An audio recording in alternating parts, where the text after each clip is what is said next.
Hi everybody, my name is Dayo Benjamins Laniyi, aka DBL The Voice, Auntie D, and I'm the Executive Managing Director of Doxa Digital Nigeria. See, I'm going to be sharing my story on Abujawaka. Join me and get ready for something fresh from Auntie D.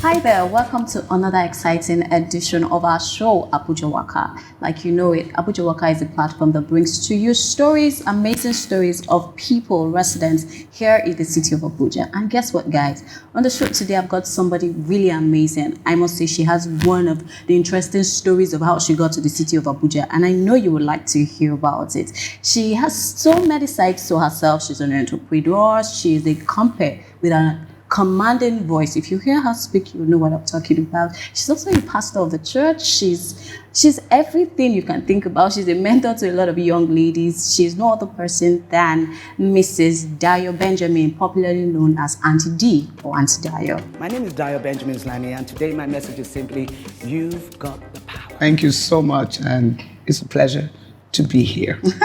Thank you very much, ma. So tell us, how long have you been in the city of Abuja? 3 decades and a bit counting, so 30-something years. That's a long time. It's long enough for me to know that I am Abuja and Abuja is me. Abuja is my happy city. Yes, actually, all right. So I've heard you talk about a few times how you got to Abuja. So would you like to run us through how you got to Abuja? Would you like to tell me what you heard? It's very interesting how you came without nothing and then God has blessed you so much. Great.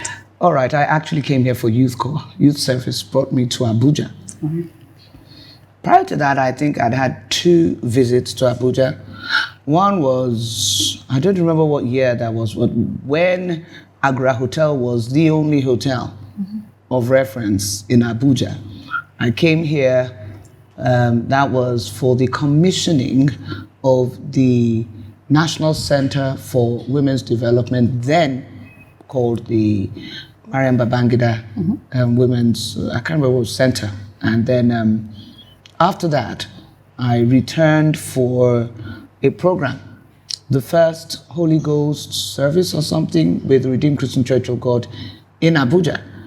And I came here as a volunteer on the workforce of then Apapa Parish under the leadership of Pastor Tony Rapu. And when I came, a very interesting conversation happened with myself and someone who was in the hall. And God at that point had given me the instruction to do my youth corps, which I had left for almost 4 years. And somehow I thought I wasn't going to do it. I was going to buy my way out of it. But when the Lord gave that to me as part of my instruction in obedience and direction for my future, I embraced it. And I embraced it in prayer at that conference. And then someone walked up to me and said, I don't know who you are, but God said I should come to you, that there's something I'm to help you with. So I was like, I don't know. I said, well, who are you? He said, well, my name is Dolapo Ahile. I'm in charge of posting for youth service. In that instant, I knew Abuja was chosen for me by God. And that was the beginning. And I came to Abuja for posting from Apapa Parish. That's what I would say. And I came, and I had an option to serve with Victory Merchant Bank or with the church. Well, I just got born again. I was full of all of that power, that fire, and that conviction, and I didn't want to be doing anything else or other. So I said, I'll give 1 year to God. And it's been 1 year plus 30 since then. Great. Because in everything, ultimately, absolutely, it's just been service to God. Great. Okay, so I know there are many sides to you. Like I said earlier, you're an entrepreneur. You've got businesses like the Doxa sound, and then you compare. I see a lot of events, good events. So tell me, how did you come about being a compere? Well, that always gets a lot of attention, and actually, in many ways, almost overwhelms my identity presentation in the marketplace. Everybody remembers me as MC, and the truth is, it happened almost by accident, by default, yes, because I never intended to be an MC. I was working at the Abuja Sheraton Hotel and Towers in the sales and marketing department. And Phil came to meet me and said, Sisti, I want you to MC an event for me. It was happening there at the Sheraton. And I'm like, me? She said, no, you can do it. You can really do this. Well, not Auntie D, then it was Sisti, because we're peers, literally. And I said, well, okay. And I got in there. Oh my God. I called everybody Excellency, Excellency, Excellency. It was so embarrassing. It was so bad. She still paid me my 50,000 naira. Right. That was my first job. And that's how Phil Okorafor got me into emceeing. After that, I know within the hotel, I was requested many times to host events for the GM's Christmas Carol, things like that.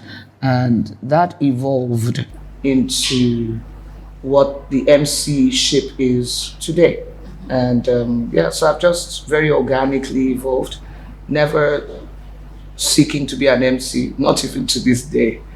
And I've been very opportune. Like I said, I'm very fortunate because I haven't, even in all the years of my MC-ship, needed to go and look for a job. Every job you've seen me do as an MC, I was called for. A demand was placed on me. I've had seasons when I wasn't called for certain reasons of either political implication. I'm in a city where the capital city is an ethos of political partisanship. So when parties change, it implicates you, in power. And even though I was never in a party, I was still very conspicuous because through governmental dispensations, presidential dispensations, I've always been very visible. I'm very much a part of the villa resource in terms of hosting events as an MC or coordinating, curating events through my company, Doxa, as event managers, or providing technical components such as the public address system, lighting, stage sets, or simply working with ideating the event and being present. So that was the MC. That is the MC-ship. And then, interestingly enough, my husband and I, when we were not even in courtship per se, but in friendship leading to courtship, he would always tell me, the way you talk, Dayo, you should talk, you should do this. I wish I could talk like you. Everything a voice is, you must be and do and become. And so, in many ways, when I celebrate my husband as my life coach, it's because he saw me before I saw me. Right. He heard what I had always taken for granted, coming from the Olumide family of Abeokuta, Kemta Okejubo. We are orators. We come from the family of the Soyinkas, Olumides. This is who we are, the Ransom Kutis. We are creatives. We are what we are. So we take it for granted. My family, I have people who speak way better than I do, who are able to articulate in the moment, but spotlight me, and here I am. And over time, I should mention that my grandfather was the very first comedian of the Federal Republic, Jack and Joe, before predating television in Nigeria, radio Nigeria, for a comedy show. It's called Jack and Joe. And so maybe it's all in there. I see it runs in the blood. It really runs. It really runs in the blood. Yes. Okay, so could you talk us through your music side, the music aspect? Yes. That one is now just not in the blood; it's in the bone. Musicality. Music is my family. My mom is from Trinidad. Trinidad is a very musical nation.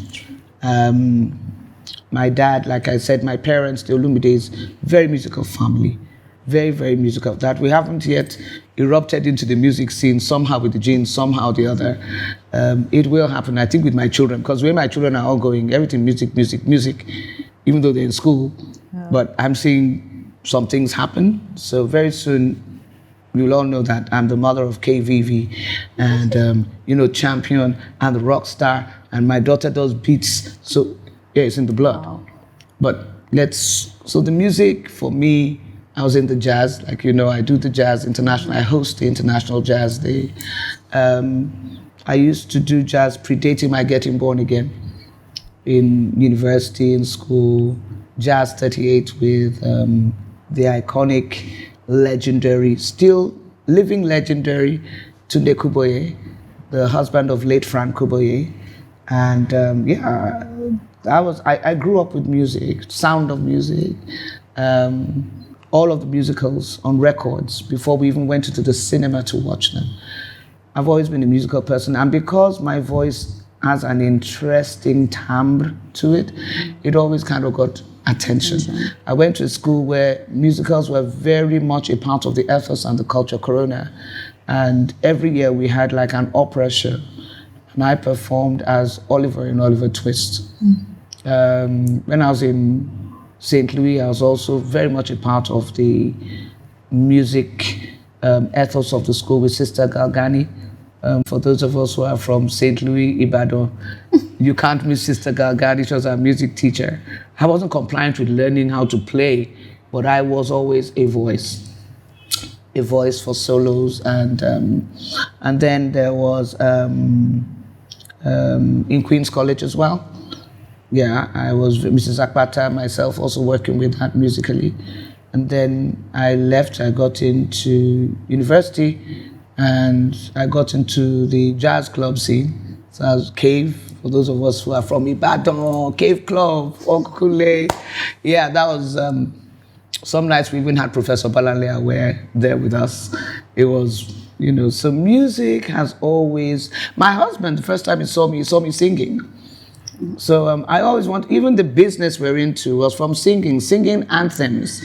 I used to then, when I was even still at the Hilton, there used to be this ASODIPS, Association of the Diplomats of Abuja. They would have an event every year, and they would have international agencies or hotels join them for those performances. So everybody had to come up with a performance. I became the performer for Abuja Sheraton.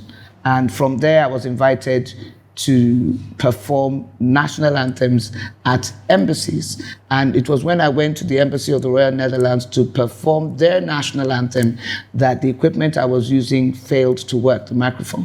When I got home, my husband saw me. I said, what happened? I told him, and he said, God bless him, God help him. When he does, he's going to buy me equipment to go with my voice. God helped him. He kept his promise. His very first breakthrough financially in this city, sold land. That land we sold is the one that you have Southern Fried Chicken on in Area 11. Wow. Sold it, took the money, gave me, and told me to go and buy the equipment. And so I went to Germany, pregnant with our 8-month-old son. I didn't even think they let me on the flight. They did.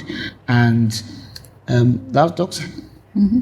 And that is Doxa today. And today, Doxa, after 21, going on 22 years, has an alumni.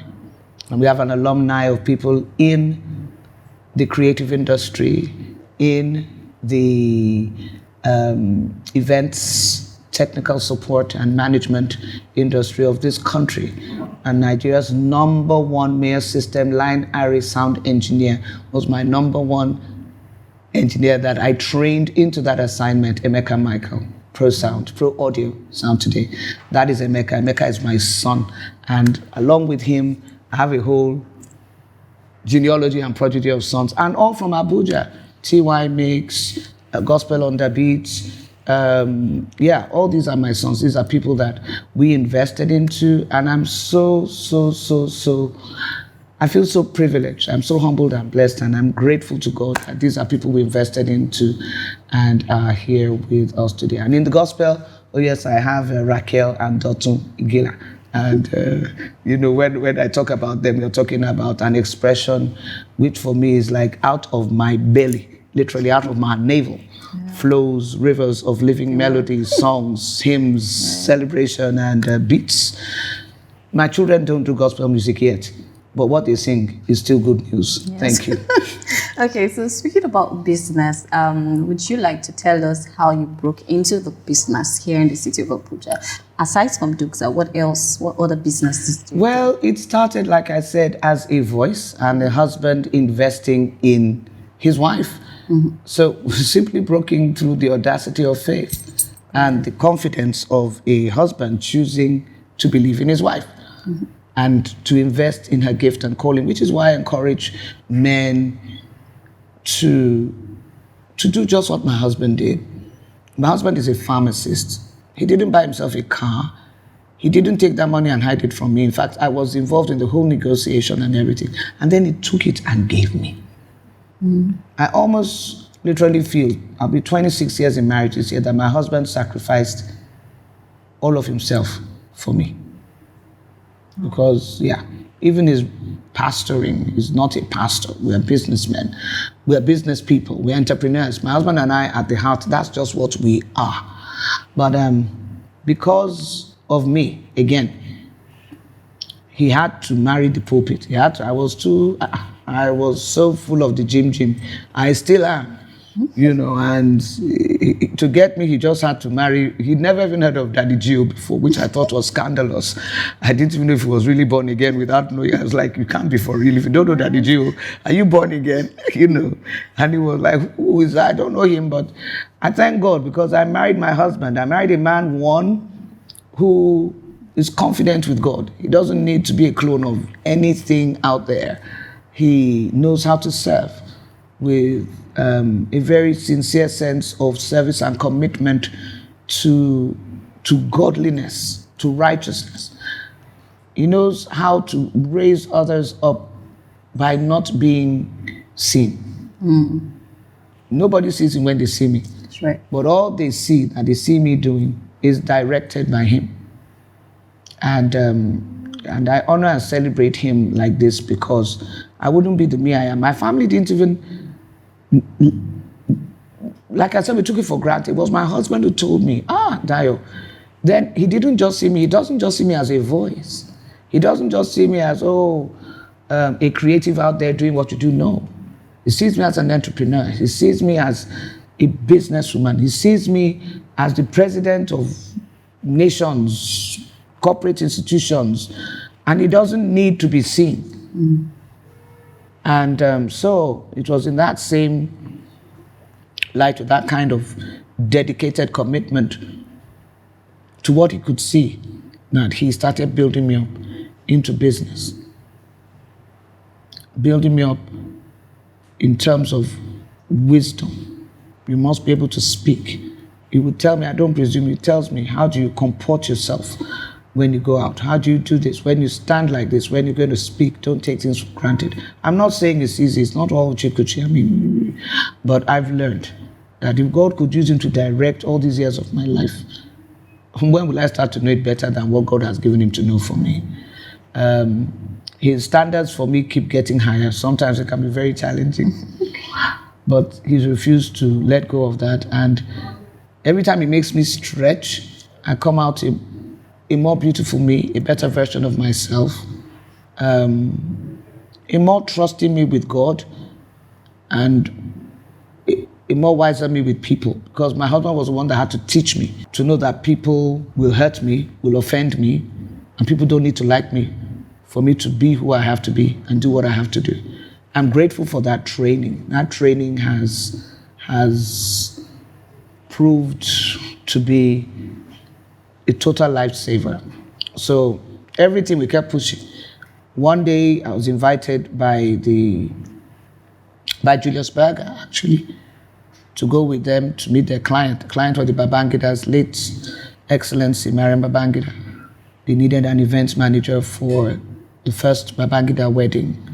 And they called me Doxa, and I got there. And even though Mom could see this was not the I hadn't done this before in that context because we had the equipment, we were doing sound, but not events management.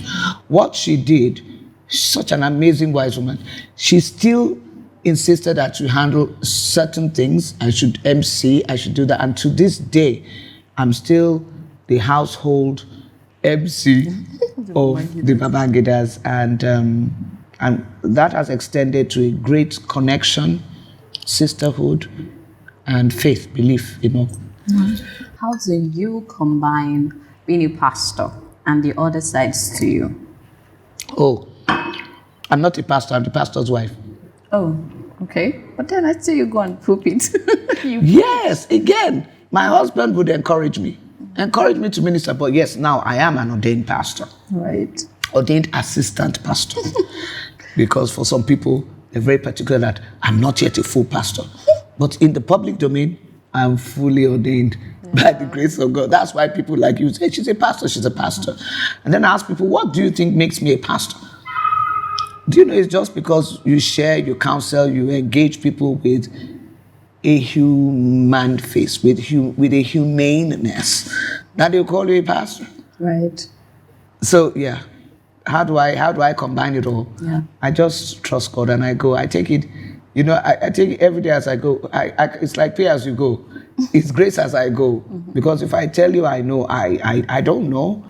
That's why I've come to learn that more than 100-day fast and vigil, one act of obedience in submission and love to God's will cover a distance, not in months, but in years, in heritage, transgenerationally.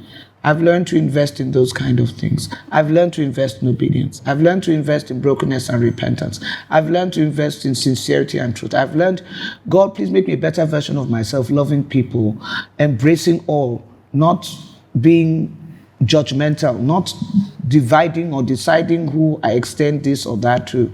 And over the years, particularly in Abuja, this has a return on that investment, which I didn't do knowing or conscious that I was going to get the kind of returns that I've gotten.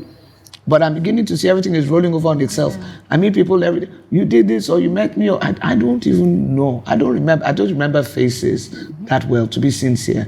So if you're out there, let me use the opportunity of this Abujawaka to say, please forgive me if it's like you meet me somewhere and I'm not snobbing. I really don't know. And the reason why people, I'm not snobbing, I will greet everybody, but the reason why some people go away offended is that, she knows me and she didn't behave like, so I'm sorry. Honestly, it's a challenge I have. I don't know whether it's because I meet so many people. I can't even use that as an excuse. It's just a challenge. So just take it if you can say that it's a challenge. Even friends I've been to school with, I forget their faces, but nobody forgets my face. Like nobody forgets my voice. But this is my heart. If in any way I've offended anyone, I did it unknowingly. There's no way I would ever choose to snub you, having known you. What do I have to gain? What am I proving? You understand? Well, I don't know what people gain from it, and I don't ever want to find out because it can't be nice. It must be nasty. Yeah, true. Yeah. Okay, so now there's a side of you that people are yet to find out. So I learned that you're going into politics soon. So would you like to tell us why you decided to run? This is interesting. One, I will say, as far as politics is concerned, I've always been in politics. And you know what I always tell women? All women are born politicians. Mm-hmm. Because a politician understands how to transact their space and people and opportunities for their benefit. Every girl child does that with her daddy, and every woman does that with her space. Now that is politics. Most people don't understand or appreciate that. Coming into Abuja, I have been politicized, working, serving the villa. I'm serving a political dispensation each time, right, which in a way has continued to regrade my political consciousness, but I never thought of running. Interestingly, however, my husband always said, as a voice, you should also run. You should go for politics. My husband believes in it. My husband who says that when I said, let me take on training and everything, I can do this, so that I just saw it another area to express myself and monetize, which I do extremely well. He said, well, this emceeing and training, understand, is like somebody inviting Dangote to MC an event, or inviting Dangote to train their staff. I thought to myself and my husband, said that this is ludicrous. But later on, I realized my husband had accorded me the greatest honor. He was telling me, that's how people, I want people to see you come. That's the value they should put to you. Even if you're going to do it for free for them, the way you choke you, or how do you say that thing, that Dangote lands in your office to train your staff. He wants me to attain that level of recognition of the value that I bring into any space I come into. I don't know what greater honor I could have gotten from my husband. So just weaving it around, he's always had that mindset that as far as politics is concerned, my voice should run. And but it just never happened. A demand has always been placed on me. I've never joined a party, but I've always been assigned as a voice, because the better you get, especially when you get to the echelons that I'm in, where you're number one, you will be called. A demand will be placed on you. A demand was placed on me and has been placed on me through dispensations. And when I go into events, people who watch me understand I'm not just there as a continuity announcer. I'm not there as a broadband master of ceremonies. Because of this, I've even been indicted as speaking too much or speaking more than the guest of honor or the keynote speaker. It's not so much that I speak too much. It's not even about the fact, like my son would say, that I love speaking. Because my son said that when his brothers accused him of speaking too much, he said, I don't speak too much, I just love speaking. So it's neither one of the two. It's just that there is a grace that has been given to me to interpret content at events. And when I'm sermonizing, summarizing, sequencing the program of events, I make references that have been bullet point referenced in my notes. It makes me seem the most amazing, brilliant person there. I'm just reading what you said out to you. Yeah. But I read it and in sequence, and again, I see this as an act of God. Late Nda Ikanam Daguba used to say to me, Dayo, if I could do what you do. I said, but Daddy, I need to do what you do. It was from him and my brother in Segu that I learned to write notes. And I found out as I wrote the little notes down, I became more lethal. Then I started working on timing so that it wouldn't be like I'm saying so much or too much. And that is where I learned that I may write a lot, but I noticed I don't need to say a lot. Sure. I should just find 1, 2, 3 things that say enough, or one thing that says it and hits it. Right. And serially over time, that is how I have gotten not just better at my craft. It's not a game. It's not a garb, but at my assignment. And in getting better at my assignment, it started becoming clearer and clearer to me that I was being prepared for something other than being an MC. Mm-hmm. One thing that hit me was clear. You're not an MC, you are an EC, an enterprise communicator, which is how come there is no event, there is no corporate brand, no institutional brand, no international brand, no form of advocacy, no culture that you cannot place me on. I will hear, understand, and I will deliver your message to you. That's an enterprise communicator. Mm-hmm. And that is how come at the end of doing my assignments, people would say, does she work for? That's always my best compliment. Mm-hmm. When you think I work for.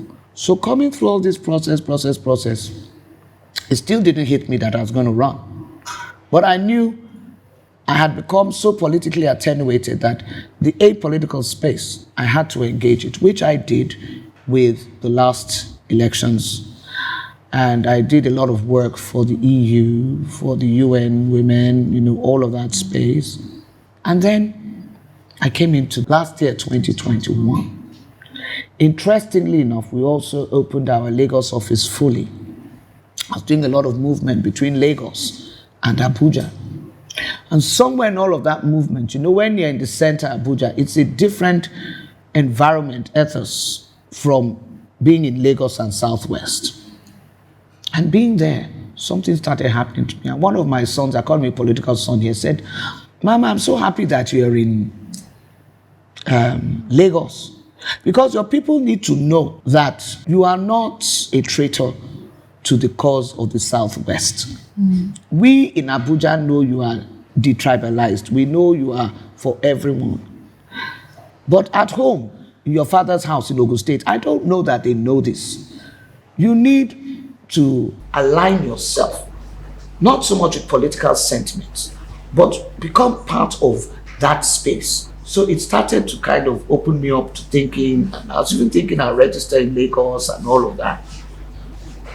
And then conversations with God. I have a lot of those. That's actually what brought me to Abuja. I got married and it, but this conversation with God came up and it was like, for this next election coming up, you are going to become a visible voice for voices speaking. And then on the 11th of October, I was in church. We're in our third service. Our pastor had been running a series on Nigeria. Our pastor is my husband, interestingly enough, my pastor. His friend was preaching and he said, 10,000 men marching will not make the difference. That's for a nation. And I continue to write until one man or woman, son or daughter of the storm, rises up to become the difference. And then I continued writing and I said, I am that difference. I am the difference. And I drew a flag of Nigeria. And as soon as I did that, straight banging me, just had a strong, it just hit me and said, and you are running. And that conversation on the 11th of October is what you'll be hearing. So there's more to be said, but that will be said as and when due. But yes, I am running. I'm running for 2023. And my mandate is simply, I am Nigeria. No, it's not for president. But what it's for, you will know. And it is FCT. What do you think about Abuja? The city of Abuja? What do I think about Abuja? I just told you, I am Abuja. Oh, right. I am Abuja. Okay. I am Abuja. I tell people, if you've lost your way, you don't know where to find me at the airport, just describe me. 1, 2, 3 people will find Auntie Dayo. All my children were born in Abuja. No imported baby. Victor will say, champion, Zantley. Third was Abuja Diagnostic Center. Thank you very much. And then the last one is Diff Clinics. Yes. Diff Clinic with my baby girl. And everybody thought I was carrying a boy. And bam, it is a girl. Abuja is my story. The story of my life cannot be told, cannot find expression without Abuja. I'm 57 years old this year. 30 plus years of my life have gone into Abuja. Abuja has me. I am Abuja. Abuja, I watched Abuja become Abuja. I put together Abuja at 30. I was the youngest person on the team. We coordinated that as DOCSA and we got a presidential award. I've worked with all of the establishment events in this city. And if I've not done a job in this city, it's simply because I was deliberately not called to do the job. So yeah, Abuja is me and I am Abuja. And that's how come now I have the expression Abuja, my happy city. 62 wards, 6 area councils, and we are not going to stop celebrating the blessing of Abuja as a capital city. Okay, so one final question. How would you describe the growth rate from the time you got into Abuja and present day Abuja? The growth rate. Kaboom. Say again? Kaboom. Okay. Oh my goodness. For those of us who have watched Abuja become the Abuja we see now, we see where we missed opportunities. And I'd like to say to everyone out there, if you're in Abuja, don't stop reaching for the stars. Because I can tell you, the opportunities in Abuja have not ended and will not end. We are the number one real estate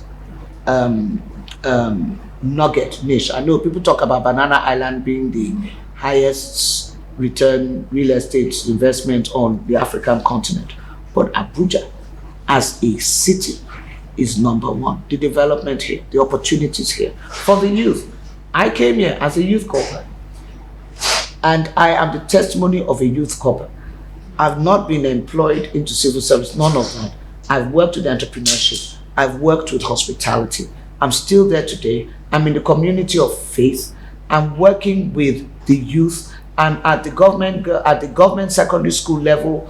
You name it. Everything is possible in Abuja. Abuja is an incredible school of life. I have trained and I've had my grace retrained. The protocols I used to train people, branding, communications, styling has come from the capital city. Not just to Nigeria, the continent, to the world, to the United Nations. Abuja gave me those doors. Abuja has opened me up, has given me a pedigree that sets me apart and above my peers. Abuja has blessed me, and I bless Abuja. Okay, so Auntie D, one last question. So I know there are a number of persons who are watching, especially the youth. You as a mentor, especially, let me say, females, young females. I want the guys to see me as a mentor too. Okay, yeah. Okay, no problem. Including the guys as well. So I need you to say something to them, like encourage them on. Well, I'm going to tell all of you what I told my girls at the Government Girls Secondary School project. I called it the Dream Girls Project in 2019. I gave them a mantra about the dream in them. Because I told them, see, I don't know who you are, and I really don't know. I don't need to know who you are, but I want to connect with your dream. And the dream in you is DREAM. D, dare to dream. Dream big and don't stop dreaming. Dream again and don't be afraid to dream something new now. R, reach for the stars. You must always stretch and push yourself beyond every limit that someone's opinion has tried to arrest and hold you down to. A, aspire.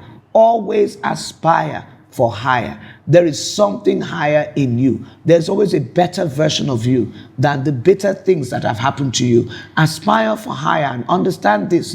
The principle of aspiring for higher is that it can never happen. It will expire if you don't find people to do it with together. So aspire for higher. How? Together. And finally, M. The M factor is the all factor for everything you want to be, you want to do, you believe in, you are dreaming, you are thinking. M is more, is who you are. There's more of you. There is more in you. There's more to Auntie D. And that's why I say, don't forget to vote for me. Abujawaka, thank you very much. I fit talk the pidgin self, but they no ask me that kind of waka language, make I use connect with my people. Me, I did there, I did the learner for better, for worse, but things go better, they no go worse. Thank you. All right, thank you, Auntie D, for having us here. It's an honor speaking with you. I hope you were inspired as much as I was. So I'll see you in the next edition of Abujawaka. Don't go nowhere. This is Kate Okirefo. Abujawaka is produced by Justice Crack.